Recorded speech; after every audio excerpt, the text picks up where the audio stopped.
Um, give me a thumbs up if the sound is working.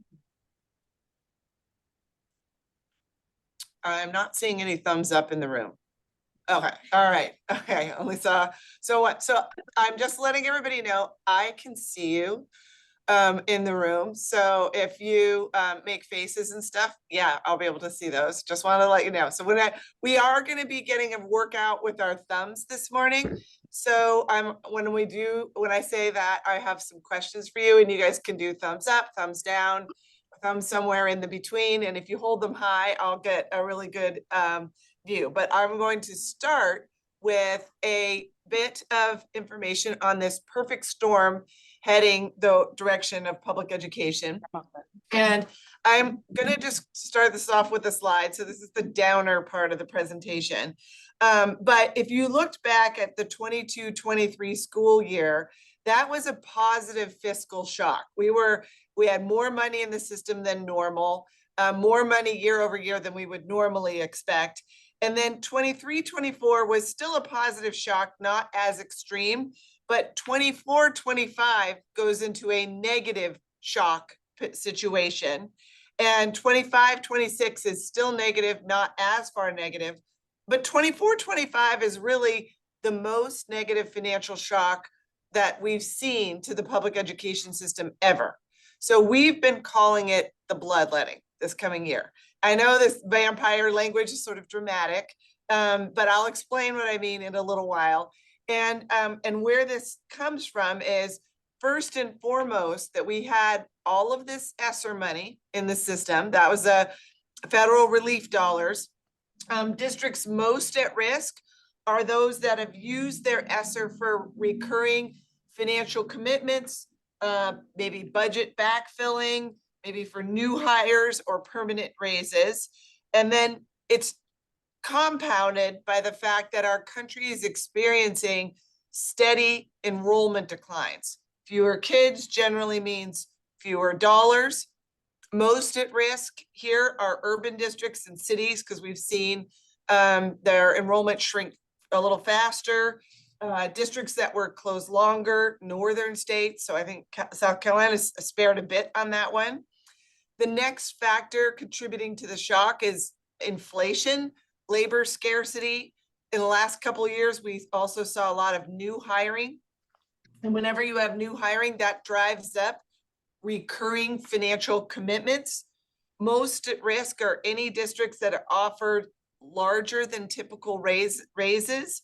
A larger than typical raise is anything over maybe a 2% on top of what you already get in the salary schedule. So if you just move along a salary schedule, you usually get about 3% a year.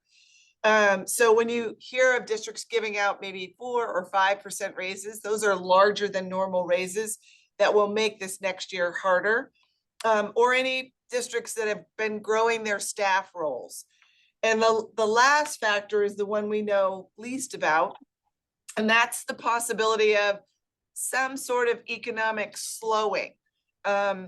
Historically, in the last decade or so, districts have enjoyed larger growth in state revenues than they would in an economic slowdown. And states may not be able to maintain that if the economy slows at all. Districts that are more dependent on state revenue would be the ones more affected. But like I said, that's the one we know we can predict the least. But if you look at these factors, ESSER has been a positive shock. As you know, ESSER must be spent by September 2024, this fall. So that goes to zero. Enrollment declines are kind of more of a steady drag on the system.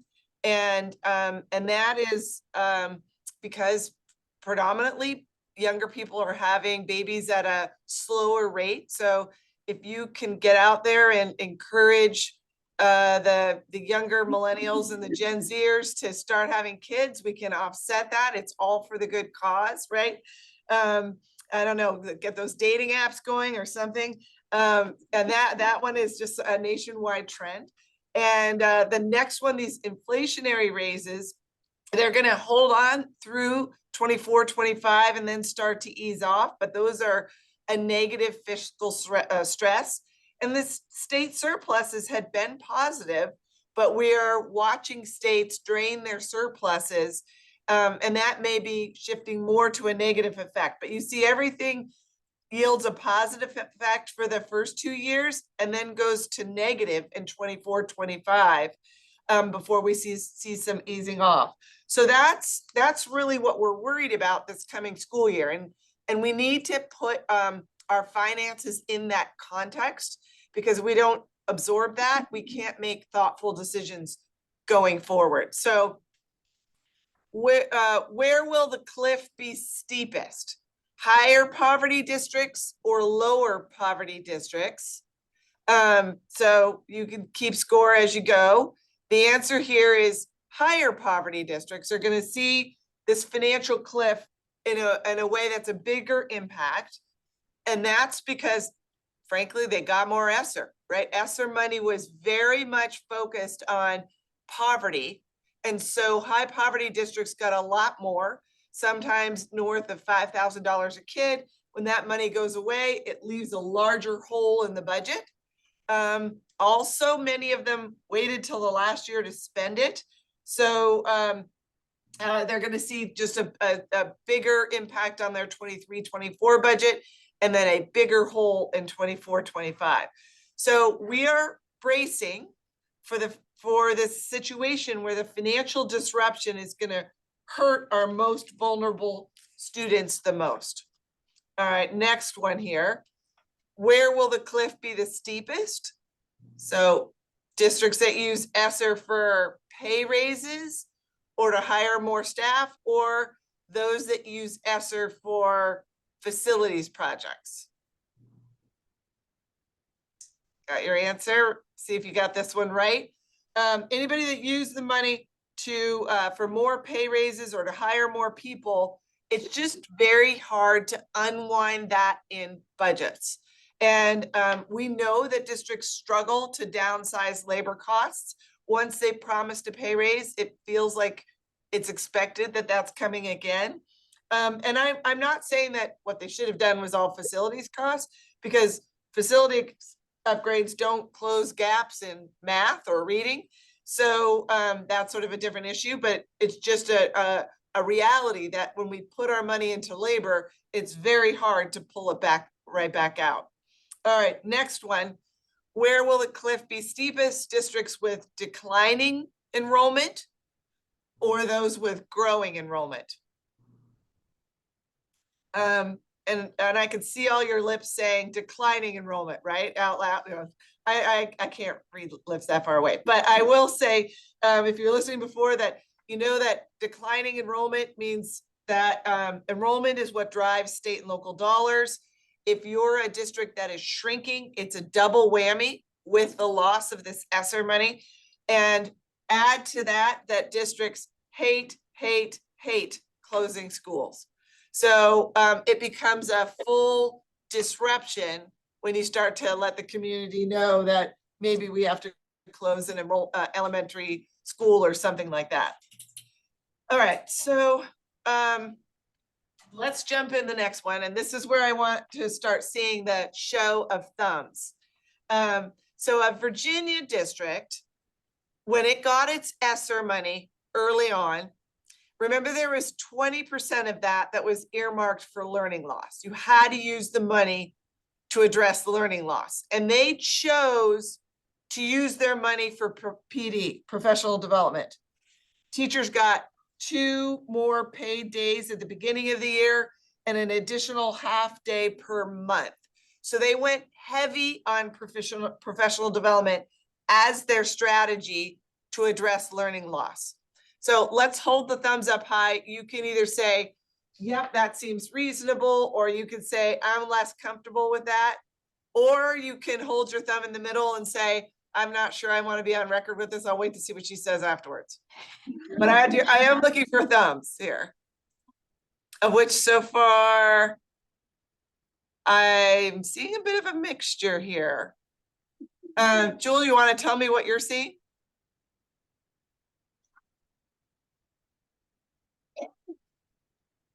Do I have I somebody on am this? seeing more thumbs up. A lot of people are hiding. I can tell you're hiding out there, but this isn't gonna go well if you can't vote. So you're gonna have to like come out of your shell on this Monday morning and start voting on this. But so I will tell you, I have been a bit critical of this strategy. And this came up when I was working with a group of superintendents. This was the superintendents from all over the country.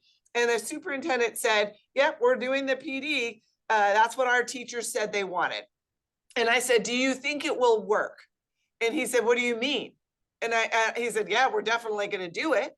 And I said, no, do you think it will remedy the scores in reading and math? Do you think you're going to see that math scores start to climb back up because of all this PD?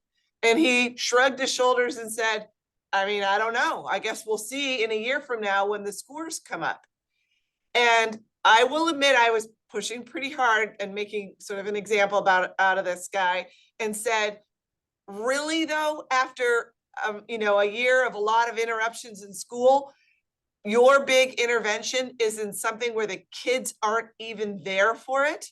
It seems like they missed a lot of school and the kids are going to be at home and the intervention is going to happen when they're not at school. You would bet your money on this strategy? And he said, well, I don't know that I would bet my money on it. And I said, but you're betting the kids, right? The kids' recovery on it. So anyway, I will admit, I may have been a bit on the aggressive side on this one. And to this guy's credit, he came and sat next to me at the lunch and he said, this thing you're doing, this economist thing you're doing, and he put air quotes up around economist. He said, where you make an investment and you talk about what return it's going to get for kids. We don't do that. He said, I'm thinking maybe we should, but when we budget, we asked our teachers what they want. They know our kids. They said it. We make an investment in it. We generally don't look back. And he said, I'm thinking this approach that you have where you make an investment and up front you make a big prediction on whether it's going to work and you really try to commit to it. We haven't really done that. So we're going to do a little bit of that today in honor of me bullying this poor guy. But we're going to do some of that, and we're going to do it in light of the fact that we also might be cutting. But let's start with this one. Let's say you have $100,000 to invest in a school to get the scores up. You're thinking about 5 options to spend that $100,000. And these are all about $100,000. Which would you bet on? So you're going to hold up a finger for which one you would bet on. You would do tutoring, one-to-one tutoring. That's kind of expensive, so you could only hit 25 kids with it. Or you're going to do 3-to-1 tutoring. It's not as good, but you can reach more kids, right? 3-to-1 is not as good as 1-to-1. But, maybe with 3-to-1, if a kid doesn't show up, at least 2 other kids get some value out of it. One of the problems with 1-to-1 is sometimes a kid doesn't show up, etc. Or you could pay for 1 new academic coach for the school. And that might be, let's say, I don't know, $65,000 plus another $35,000 in benefits. So that'd be about your $100,000 investment. Or you could deliver summer school serving about 100 kids. So maybe it's like a 1-month arrangement for the kids, and you're going to pay some teachers some extra money, and the kids are going to come half day for a month, maybe. Or you could pay for 3 hours per week for the full year of collaborative planning time for teachers. So, it means you got to pay for the either subs or for another teacher to come do something with the kids, or you have to pay the teachers more to show up at school early or stay late. So your big bet on these 5 options. Put your finger up for which one you think it is. And hold it high, like over your head, so we can actually see it. Thank you. Some of you guys are doing that. And what are you seeing, Jewel? I'm seeing a lot of threes. I see a good many of twos. A lot of twos and threes. So Yes. see what we're doing here? We're taking a dollar amount and we're acknowledging that we have a lot of options with that, and we're weighing the different options against our prediction for which one could deliver the best outcome for students. And that's a mindset we don't do enough in schools, and we need to get better at it. And we need to acknowledge that there are some risks with each and every one of these strategies, right? One-to-one tutoring, maybe the kids don't show up. 3-to-1 tutoring, well, we've still got to find some good tutors, right? And we need to get 75 kids involved in this. One new academic coach, maybe we'll hire a good one. Maybe it will be mediocre. Maybe we'll hire a good one, but we're going to pull somebody out of a classroom who used to be a good teacher. They'll become the coach, and now we'll have a weak teacher in the classroom. Could the net effect be negative right there? Or what if we do summer school and the kids don't show up, or it's just a watered down version and mostly what they're doing is like playing outside? Or we do the collaborative planning time, and you know what? The teachers don't use it to really dig in data and change the way they teach. That's a possibility. In fact, we see that happen all the time. All of these come with risks. The point is identify those risks up front and then decide which one we think we can mitigate. Maybe we want to do half of one strategy and half of another. Maybe we want to talk to the families to say, would you come to summer school? Maybe we need to do a little bit more work. And then maybe when we start our strategy, we need to take a pulse after a few weeks to see, is it working, and maybe make some changes there. So what we're going to do now is we're actually going to switch you back to your table to do this view from the school activity that I could see that some of you have at your tables. And what you're going to do is think about investing some money, and you're going to have to pull out a calculator. You can do this at your tables with other people. You're not on your own to do the math here. You're going to pull out a calculator, which I know you have on your phone. It's just a very easy division stuff that we'll be doing here, and work your way through it. And as you work your way through it, I'm going to give you about 10 minutes to do this. I'm going to start putting the answers to the question on the screen, so you can start checking if you got them right.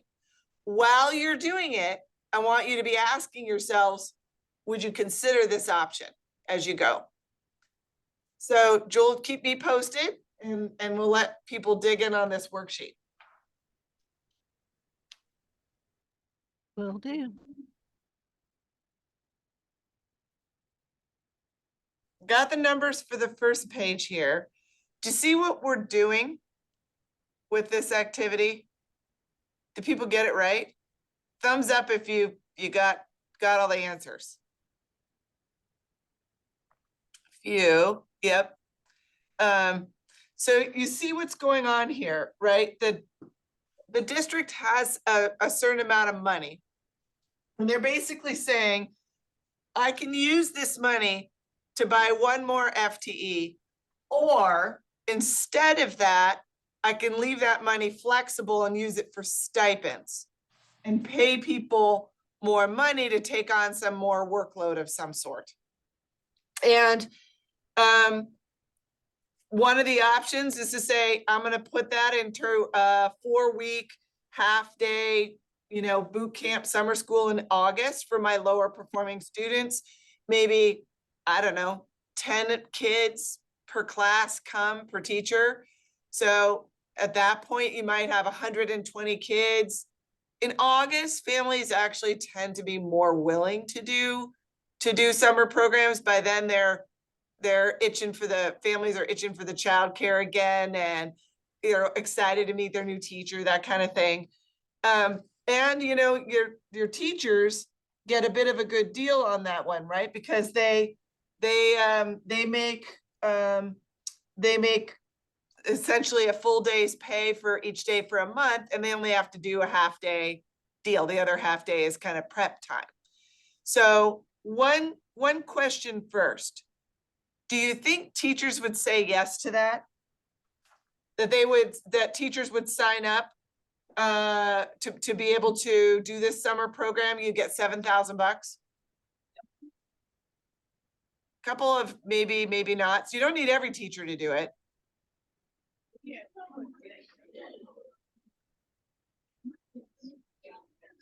You know, the evidence suggests that oftentimes it's the junior teachers who sign up for something like that.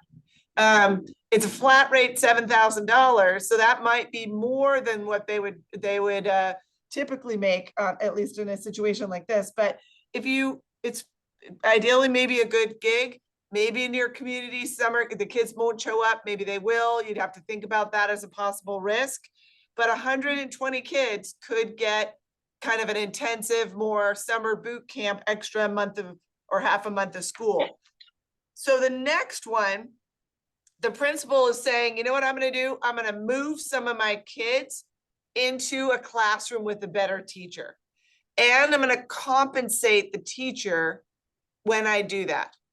So the teacher gets like a bump in pay. You get up to $7,000 for 3 extra kids. And in doing so, I can move 34 kids into a classroom with a better teacher. So do you know that we actually did this in a district once? And I'll tell you the story of how it played out. It was a growing district, actually, and the district had a 24 kid class size limit in the elementary schools. And because they couldn't build buildings fast enough, the district had been going over that and putting 25, maybe 26 kids in classrooms, and the teachers were complaining about it. And so we met and we were talking about this, and I said, well, yeah, are you paying them for the extra workload? I'd complain too if I got an extra workload. And they said, well, if we violate the class size in our district, we give them $1,000. And I said, you put 2 kids in there and you only give them $1,000? I complain too. That's a raw deal for the teachers. It's a good deal for you, the district, because you're saving more money than that. Maybe the amount is not enough. So in this district, we redid the labor contract and made it so it was $2,000 per kid for the overage. And what we decided to do is not spread out the kids. We decided what we were going to do is find the best teachers and put those extra kids in those classrooms. Research is pretty definitive on this. The effect of a strong teacher, an effective teacher on kids, is a much bigger impact than the class size impact. So we said, well, let's do it. So school started and or it got ready to start, and schools realized I got some extra kids, and the principal called in who the principal thought was the best teacher in that 4th grade, and said, I've got some extra kids. They come with $2,000 each. How many would you like? Inevitably, the teacher said, well, I'll take them all, because $2,000 each is a lot of money. Or at least it was in this district at this time. And they said, well, we're not doing any more than 5. So you can get up to $10,000 extra if you take on 5 kids. And these were strong teachers, said, I'll do it. I'll take 5. So school started and there were 24 kids in one classroom, 24 kids in one classroom, and 29 in the other one. And actually this fascinating thing happened, which was, first of all, some of the other teachers said, why wasn't I offered any extra kids? And we thought, wow, that's a flip. Last year you were complaining that class size was too big. Now you're complaining your class size is too small. And it was all about the difference in the money, right? The money made a difference. Anyway, the principal said, well, you're a newer teacher and, we're trying to put the kids in a stronger teacher's classroom. And I don't know yet how strong a teacher you are. Or last year, remember, you had a lot of management issues in your class and the kids were going to the vice principal constantly, I'm looking for a teacher who really could handle this. Or last year, your scores in your class, didn't show as much growth as another one. So we really decided, but if you get that up, maybe next year you'll be eligible for these extra kids. But parents also marched themselves in to the school and said, why does my daughter's classroom have 29 kids and the one across the hall has 24? So we were ready for this. And the principal said, this is a strong teacher. This teacher gets paid more to take on more kids. But if you'd like me to move your child out, I'd be happy to do that. No option was given to move a different child out, right? So often parents will say, I'd like a small classroom, but they imagine they're getting their same teacher. But instead, in this situation, they said, no, it's you lose this strong teacher, and I could switch you with another kid who'd be happy to get that kid. So you want to know how many parents opted to move their kids out? Zero. Because even parents understand the better deal is with the better teacher, even if it's a larger class. So this option is kind of interesting. What you're doing is you have the money to move 34 kids into a higher performing classroom. And what is the net effect on that versus maybe the net effect of having one more staff FTE? So I'm going to ask you, and honestly, it might be a different answer in different districts, but if you were the principal, you're the principal, imagine this for a minute, would you choose the stipend? Thumb up for the stipend, thumb down for no, I'd rather have the next extra FTE. I'm looking for thumbs, and especially the people in the front near the camera, I don't see the thumbs. What are you seeing, Joel? All right, let's see your hand. Raise them high. Okay, I'm seeing lots of thumbs up. Thumbs up, you'd say it's reasonable. So historically, we've not given principals that option. Historically, we've said, if we have money, we hire a new person. In fact, in our country, we've been hiring new people for 50 years. 50 years ago, we had about maybe 50 or 60 adults in the building for every 1,000 kids, not in the building, employed by a public education. That includes bus drivers and food service and everything else. And now we're up to 130 adults per 1,000 kids. So whenever we've gotten new money, we've hired someone. And that's different than saying, let's use that money and see if we can get people to give kids more time, or to pay our strongest teachers more to take on more workload. But let me ask you this one. If you're the district leader, would you permit the principals to choose the stipend money?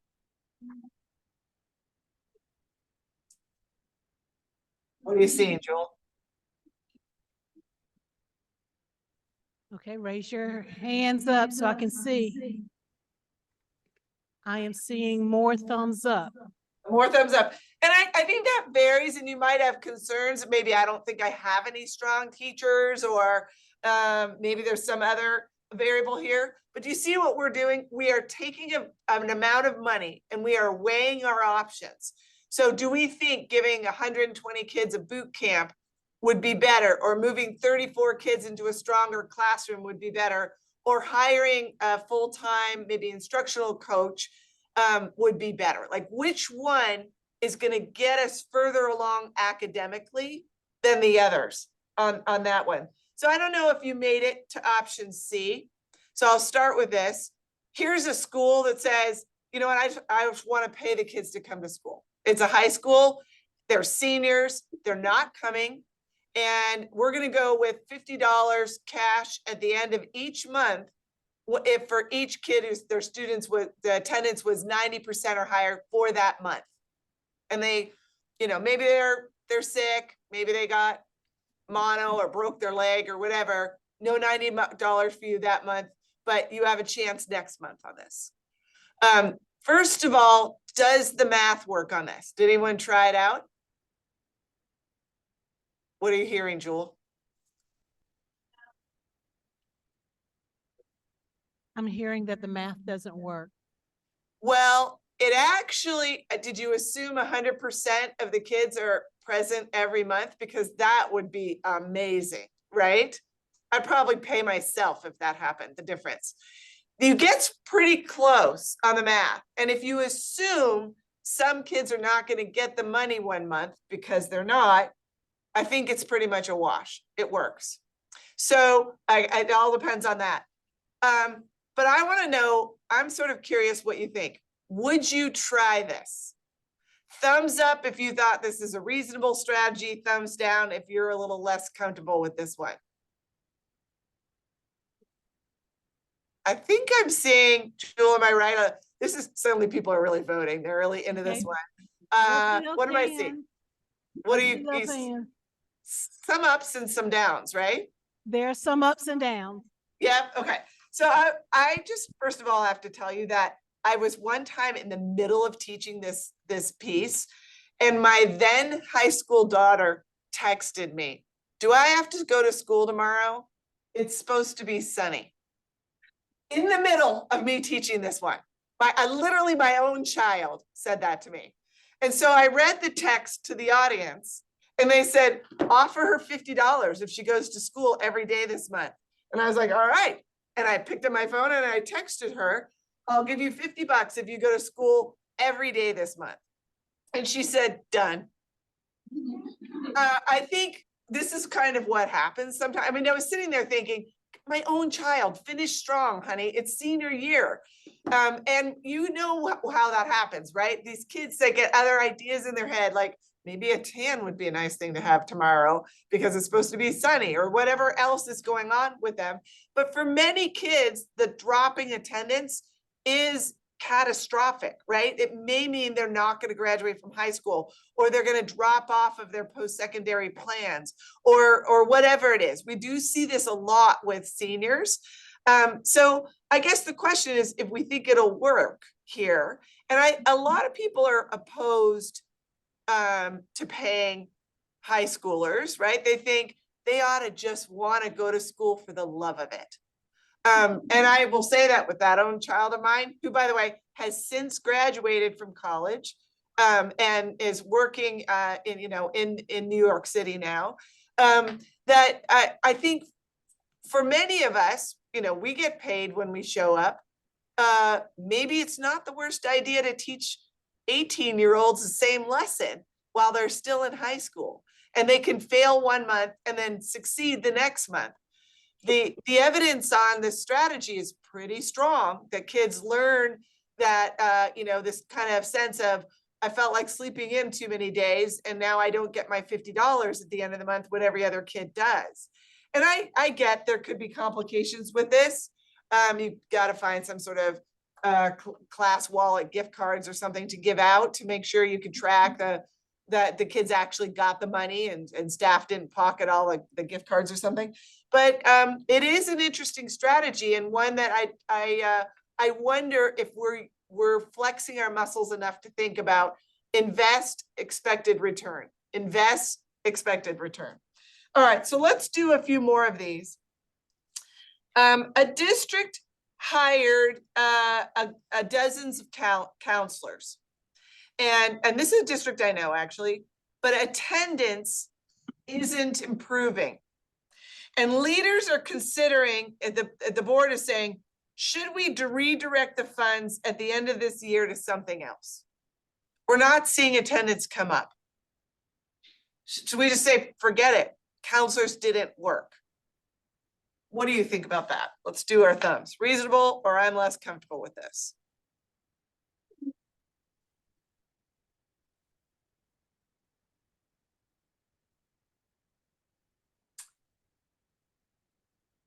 I'm gonna wait for the thumbs. So Jewel, tell me what you're seeing. I do see some thumbs down, some middle thumbs, but I can't see the way back. What are you seeing? I'm looking for thumbs. Please raise your hands. I'm seeing an interesting event here. They're not up or down. They're in the middle. No one wants to be on the record on this one, I guess, maybe. But so I think I understand the middle idea here. On the one hand, you know, if we were ruthless, you try something, it doesn't work, you try something else. But we all probably know maybe we never talked to the counselors about working on attendance, right? We just hired counselors and we said, thank you for coming. Your job is in your new office is in room 105. Maybe the counselor went down to 105, put a sign-up sheet outside the office and said, sign up if you want to talk to me about something, and filled their schedule, right? Maybe fielded calls from some parents who were mad that the kid, whatever, or mostly worked on getting kids into college, right? That's another counselor activity that they do. But if you have a sign-up sheet outside your office, you actually might never interact with the kids who don't come to school. And if the expectation was that the counselors work on attendance, did we make that clear for the counselors, right? And so here's what we're doing with this one. We're thinking, did we make it clear what the expectation was with the investment? If we had said at the beginning, we need to get attendance up, it's down, and we need to get attendance up, and that's your job. Don't put a sign-up sheet. I want you to call the kids who are not at school. I want you to work at the ones who are not coming to school to get that progress. And I would like to measure it month by month to see what's happening with it. Who's out, who's starting to come, where is the effect of that? And actually, I want the counselors to collect that data and work together to solve the problem. So what's going on here now is that we invest in something and then we are clear about what that expected outcome is. And then so the counselors don't feel blindsided at the end of the year when we say, sorry, see you later, it didn't work.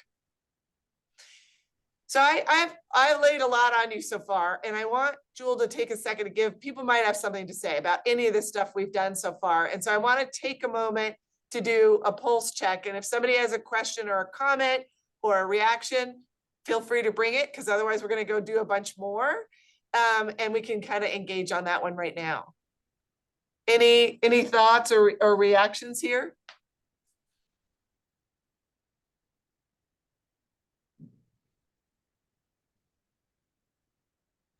If anyone has a question, you can raise your hand. I can bring a mic.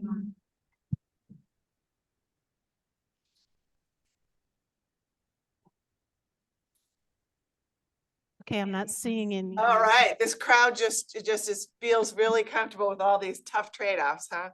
All right, so anyway, the point here being, we on this counselor one, we do need to be clear about our expected outcome up front.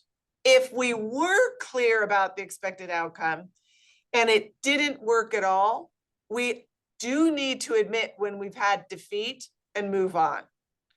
I think probably some of the concern is people were not clear about what the expected outcome was. Let's do another one though.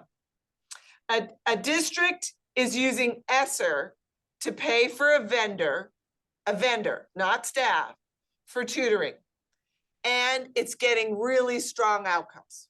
Let's say this is one of these ones that is like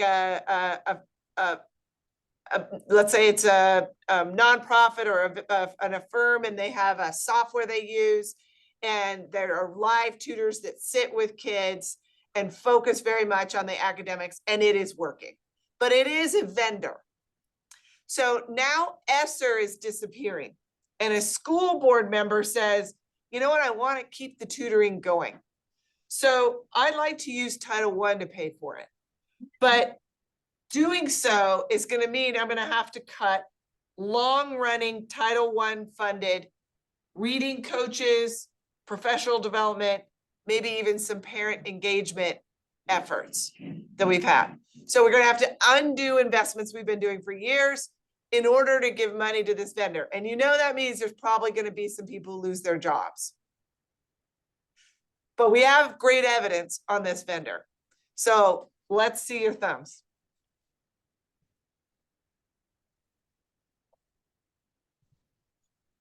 stressful decisions, right? And they're stressful decisions with consequences for employees and for students. What are you seeing, Jewel? I'm seeing lots of discussion. No one's really putting their hands up high. Put them up high. Discussion is good. Real human beings have to make these decisions right now. They're making seeing them a right mixture. now in school districts. So what do you see? A little bit of both? I see a little bit of both. More thumbs down than up. So what would a rationale be for the thumb down? You have something you know is working. Are you assuming you have evidence that these other things you've been doing for a long time are also working? Because we mostly haven't been collecting that, right? And we did see that during COVID, kids' scores took a hit. And we do have a lot of low performing schools. So what would be the rationale for not doing the thing we have evidence of that's working? Does somebody want to defend the thumb down? Need evidence on the other activity, sure. Okay, Denise Ling said that we need evidence that the other, say it again, Denise? Before you can make a decision, you need evidence on those other things first, so you can make sure that you're making the right decision. The first red flag is the school board member suggested it, so I think.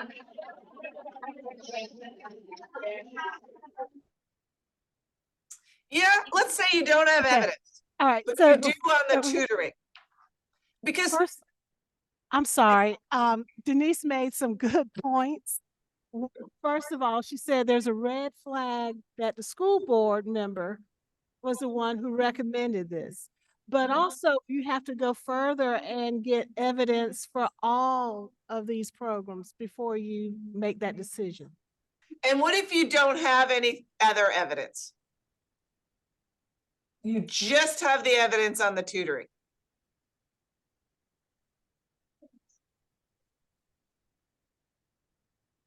Right? We've been doing these other programs for a long time, slowly and gradually adding them. We haven't seen the kind of growth that we're seeing with this tutoring. That's not to say that if we withdraw them, we might see a dip. But some of these programs we've been doing year after year after year, and we certainly haven't seen year over year growth in scores in the way we are seeing with some of these tutoring programs. I'm just saying hypothetically for this situation. So first of all, let me defend the board member for a moment, because you know who signs the budget and authorizes spending? The board. The school board owns the fiduciary responsibility to deploy money, to deploy the money, spend the money we have in public education. So I share your anxiety that it sounds like a board member is mucking up in all these decisions. But you could also imagine if you were a board member, you might say, year after year after year, you give me the exact same budget. It mostly is designed to replicate itself, and I'm not seeing any improvement. Suddenly we get this money from the federal government, we try out a tutoring program, it's working, and you tell me you want to cut it. Is that something a board should ask about?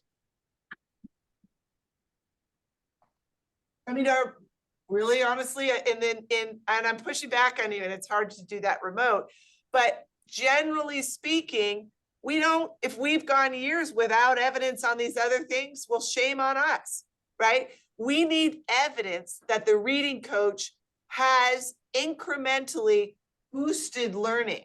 And maybe we do have it, and that's great, but way too often we don't.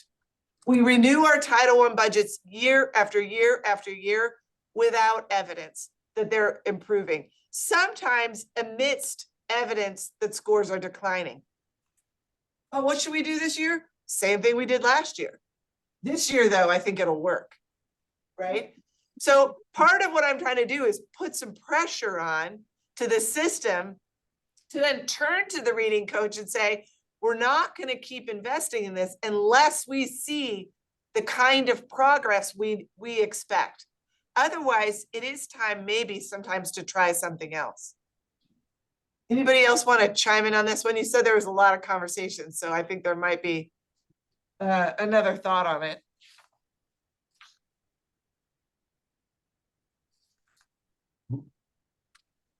I don't Anybody see want anyone to volunteering. these investments because they're employees, not vendors? A lot of head nodding with that. Well, I think that's a tricky one, right? It is the district's responsibility, primary responsibility to its employees or to its students. And what happens when those are competing? So we designed this activity very specifically to create that tension, right? A lot of districts right now in the face of these cliffs are saying our number one responsibility, our number one priority is to have 0 layoffs. Well, that's not the same as saying our number one priority is to elevate student outcomes for our kids. And those could be a competing tension. And should we make decisions to reduce the layoffs, even if that's at the expense of something we could be doing for our kids that would elevate outcomes? District leaders are in a tough spot on this one, really tough spot on this one, because you know who looks at them every day is the teachers, right? That's who the whites of the eyes are that they see every day are their employees. But honestly, their primary responsibility is to their kids. So I think we're going to see a lot of this tension in the next year. And the federal government, the Department of Ed, has been really pretty clear that you have the opportunity, if you learn something from your ESSER money about something that worked, you have the opportunity to use your Title I funds or Title II or any of those others to continue that investment. And yes, it might mean you have to discontinue something you've been doing for a while with Title I. Do you find that districts that you're engaged with are mentally going through this process of what should we keep and what should we get rid of, with the primary focus being on students? I saw one person nodding their head, but a lot of people are sort of averting their eyes. Okay, well, let's go through what we see most districts actually doing when they have to cut. And maybe you'll recognize this, or maybe you won't. Usually districts say, fine, they're going to have a budget cut next year. And step one is something we call freeze. And freeze is when you have the district says, you know what, let's freeze our hiring. Let's not approve any travel or anybody's expense cards. Let's let some of our vendor contracts expire because they're not employees. Let's dip into our reserves, postpone some maintenance, delay some payments to some groups, offer maybe some early retirements. The problem here doesn't really save much money, like at most 0.5%. It uses up some time, and now you don't have as much time on a schedule. The next phase we call trim from the top. And this is usually where your CFOs, budget directors, finance leaders come together and say, let's trim back our security contract or our payment to the aftercare providers, eliminate some professional development days, prep time. Let's cut central administrative positions, squeeze our supplies, any other non-labor expenses, maybe to consolidate a department. And together, again, mostly those two steps only save, I don't know, maybe 2% of the budget. But notice here, we haven't really done anything where we evaluate major investments against evidence to see what works for kids. What we're really trying to do is trim things people won't notice, right? But if you were going to cut more than, say, 2 to 3%, honestly, you're going to have to get into the point where you're thinking through labor investments. Right now, even in this so far, we might have already cut the tutoring provider because it was a vendor. We weren't really thinking about the kids. We were thinking about keeping the system intact. But if you're gonna go to 2 to 3%, then you start seeing people saying, maybe we could change our benefits plan. Can we adjust some salaries? Can we reduce some school days or some other furloughs? And we call this phase negotiate, because no one likes any of these, and we negotiate maybe with labor partners, but we're also negotiating with the board internally, with different departments. People are pushing back on that. And there's really only one step left at the end. And this is kind of the pull the ripcord, and that's a labor reduction. And that's when you start seeing more layoffs. Maybe we're going to get rid of some of our elective staff. We'll start eliminating APs, AP classes, librarians, academic coaches, with the last category being core teachers. That's what happens when you end up with big budget gaps like we might have in many districts this year. So that's what we're looking at. And if we burned all our time in these first two steps, we've actually never had the conversation we just said about our counselors or our Title I money. And so we've got to get in there and do that now, because it's already March and these budgets need to be signed so we can authorize spending before the next school year starts. Okay, so let's try some cuts where we're actually weighing trade-offs. With ESSER ending, a district has to cut $60,000 from a lower performing school. That means because we had all this ESSER money in. So we're thinking, no one wants to do this, right? $60,000 from an already low performing school, maybe even a school that's a school and improvement or something like that. One proposal is to cut the reading coach, that's $100,000, and invest $40,000 in tutoring. So what you're doing here is you're saying, I know we're gonna have to eliminate something, but I'm gonna eliminate and reinvest in a certain way. What's your take on that one?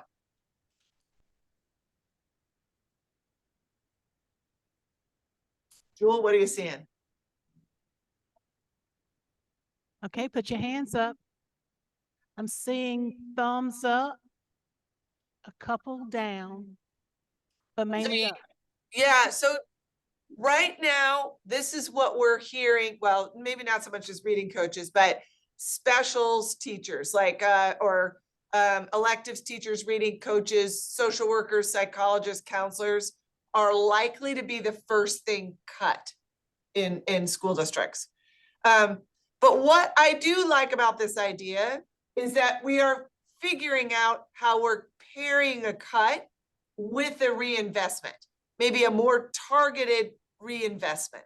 And we're going to maybe try something else so that we are still investing where we have kids who are behind, not just trimming away on that one.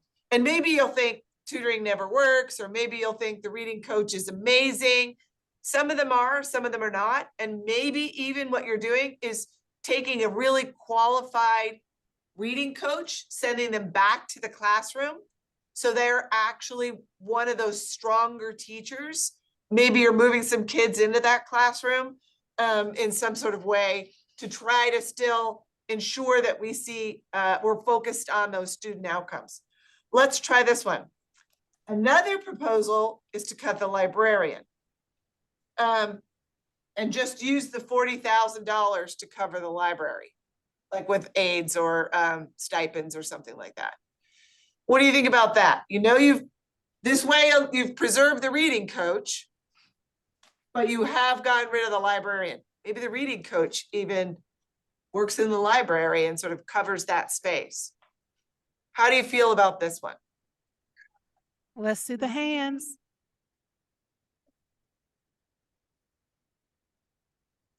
Should we say we're not moving on until we see your thumbs? I do see a few thumbs up. A few thumbs up, any thumbs down? I You guys, see, come on, like these I see are a couple. actual, I These see are a couple. actually real decisions happening right now. And what you're saying is, I can't even think about it. I don't want to think about it. It's too much work for me to lift my thumb up or down. I'll just let somebody else decide it. I know I'm being obnoxious on that one, a little sarcastic on it. Yeah. But truthfully, these are decisions people are going to make in the next couple of weeks, and they're going to have real implications for students. So this one, again, mixed on that. So if you really, really believe in the reading coach, you might have to sacrifice something else. And maybe it's the librarian on that one. Let's do another one. An option is to eliminate a second grade teacher, raising second grade classes from 18 to 24. Let's say it's a district that's used a bunch of their ESSER for small class sizes. Now they can't anymore.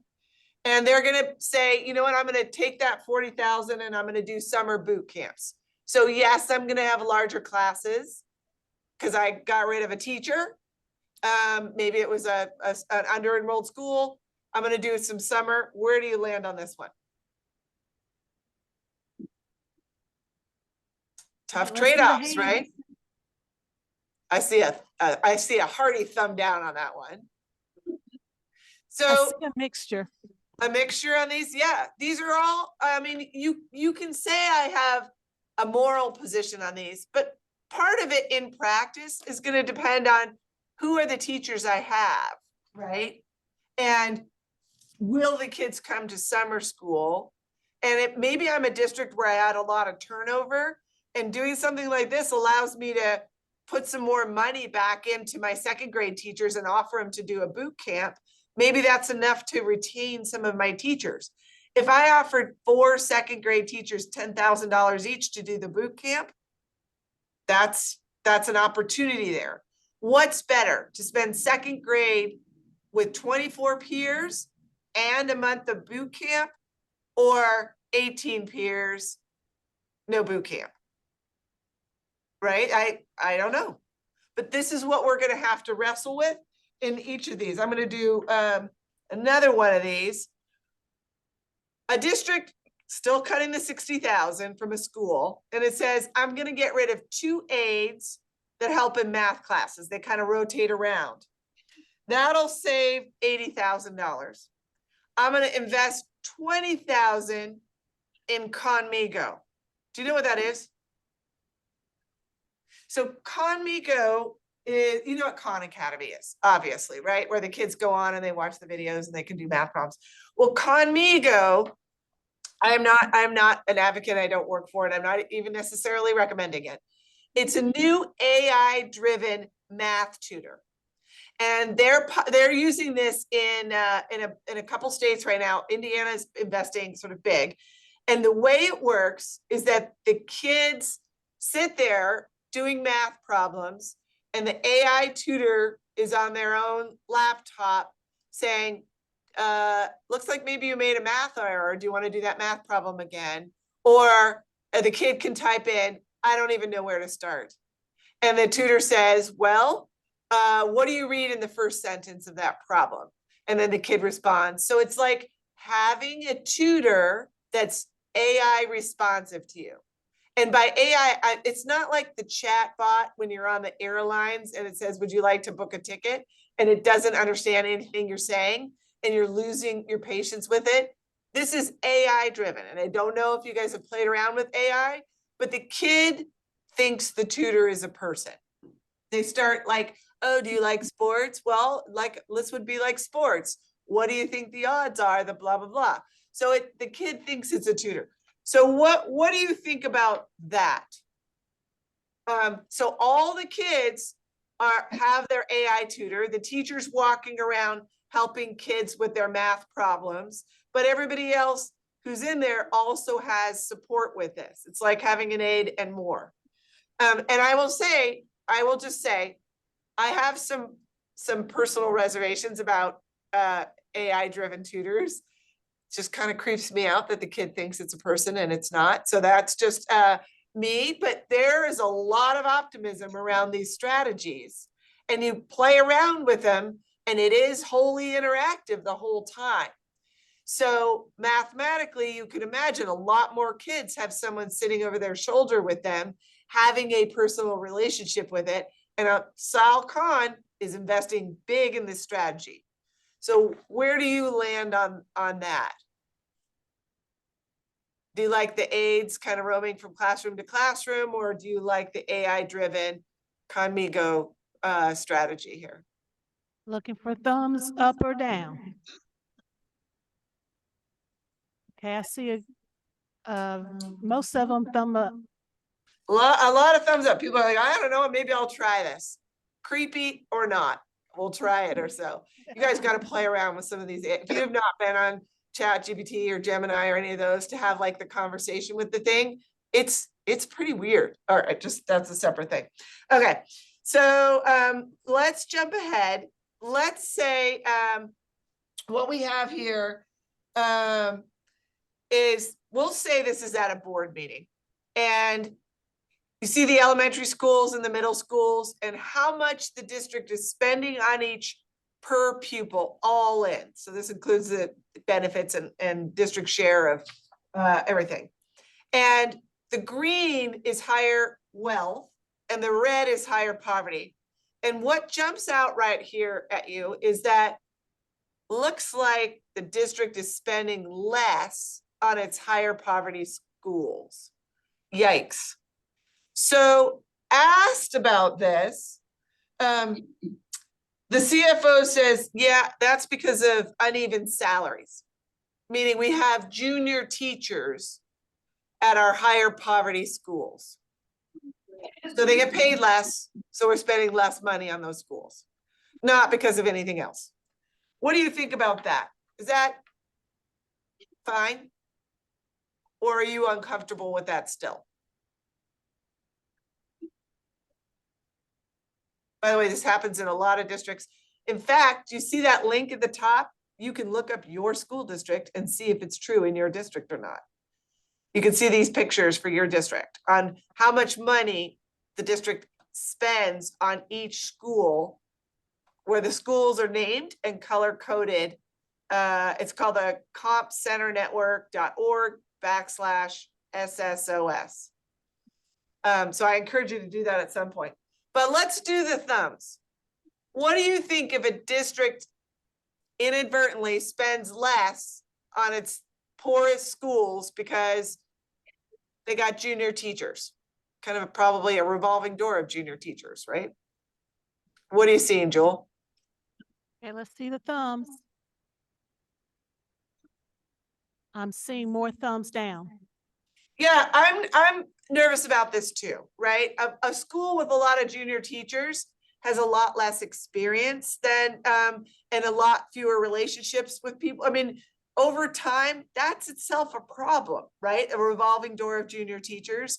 So maybe we should figure out how to get some senior teachers to these schools, or invest more in those schools, or pay teachers more, potentially to teach in a higher poverty school, which a few districts are doing. And it turns out it does work. It draws in senior teachers. Let's do another one of these. Let's say this school, this middle school, is the lowest performing school in the district. And maybe it's a school identified by the state as a school and improvement. It needs some work there. And let's say the response is from the chief academic officer, well, we're doing, we're putting a new curriculum in all of our schools this year, so that should help. I guess what I'm asking here is, do you think the district should be doing something else? Like, first of all, we're spending $8,000 a kid on that school, and you've got some other schools where you're spending $11,000. So do you think the district ought to be doing something dedicated in this school, given how low the outcomes are? Or do you think it's reasonable that we're going to roll out a new curriculum for the whole district, and that's a good enough response to the fact that this is a bad school? By bad, I mean very low performing. Anyone want to chime in with some thoughts? We have a minute here. We can do that.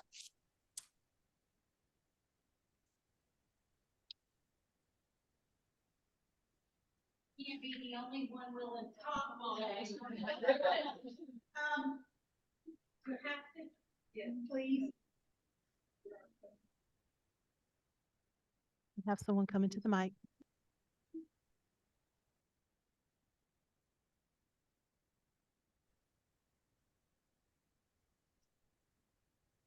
Good morning. Thank you for being with us. In our state.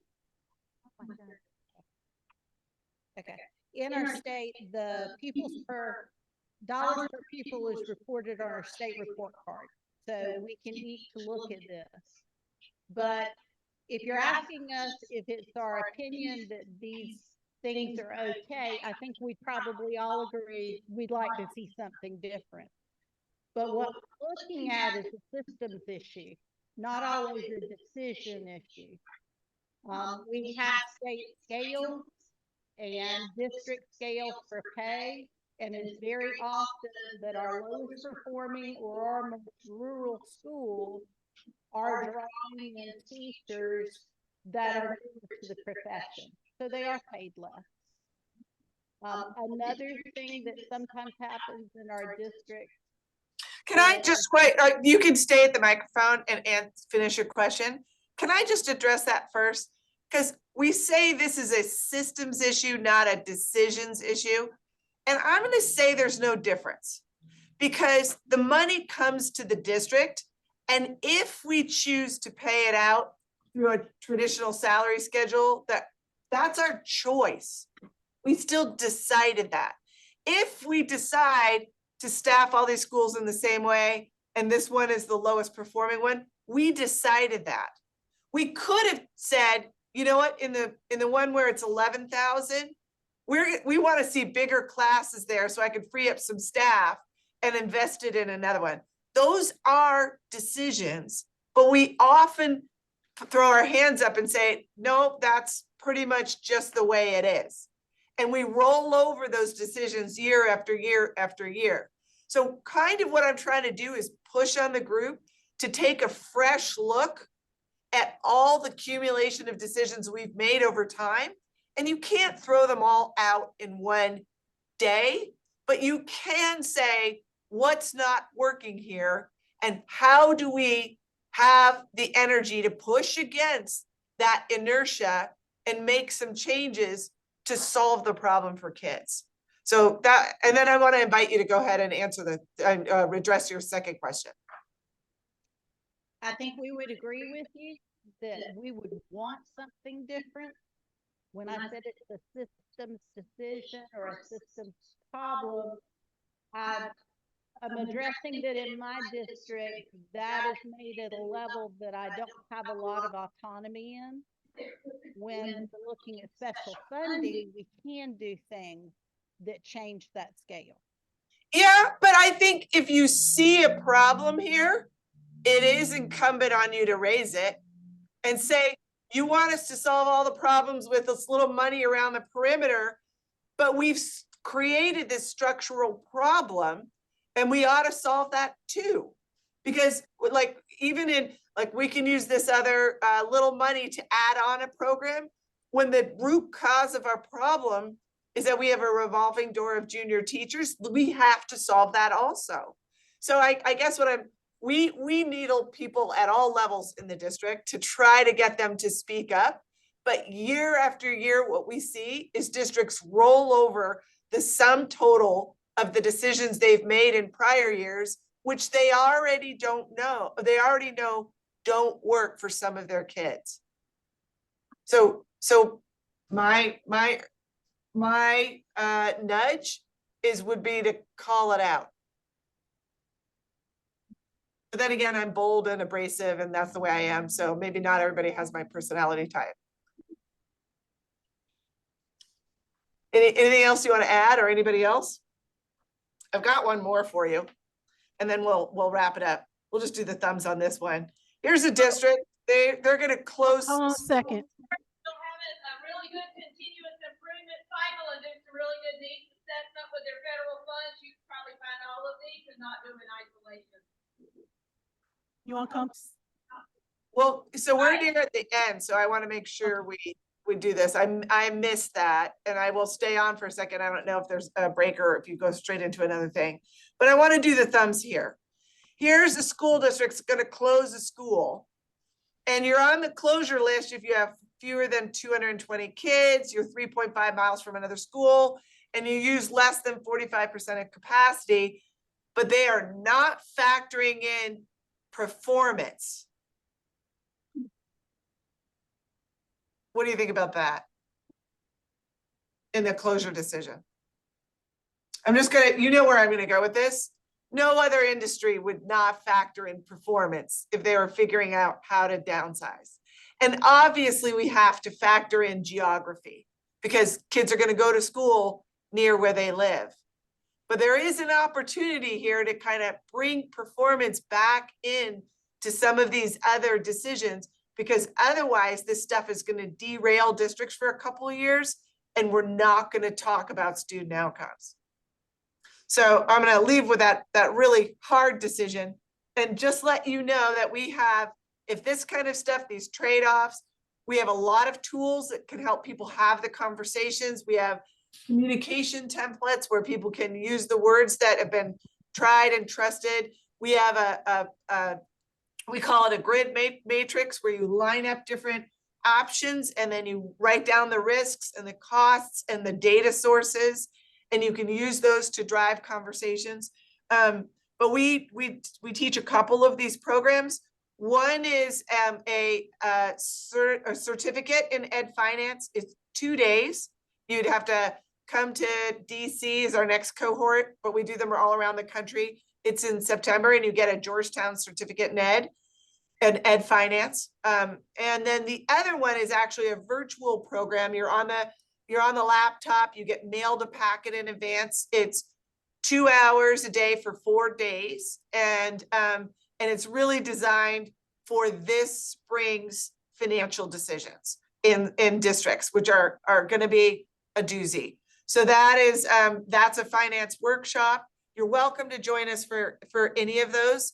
And I will stop there if there's anybody else with questions or comments, depending on how much time Jules says we have. We do have a couple of minutes. If there's someone who wants to come to the mic and say something, you are welcome to do so.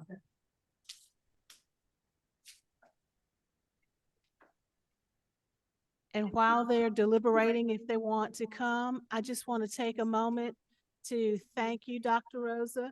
We've had some good discussions happening at tables that I could see. I hate that you weren't here to hear it firsthand, but we welcome you to come back again so we can have more discussions.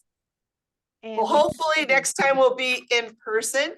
But I did see a lot of you turning and talking, and we consider that a good thing. If you're still awake on a Monday morning talking about education finance, we consider that a win. But if you're into this stuff and you want to take it to a level and bring your own programs and your own finances and dig in, we would love to have you in either one of these programs. And you would get a lot of people like you from elsewhere around the country that are trying to make some of the same very difficult decisions in the context of systems that are feeling like they're pretty locked in already. So come join us if possible, and if not, I hope you got something out of it. Thank you all for tolerating me being remote. I know that's a tough way to do this, and I appreciate your patience, and I appreciate your thumbs. thank you again. All right. Thank you, everyone.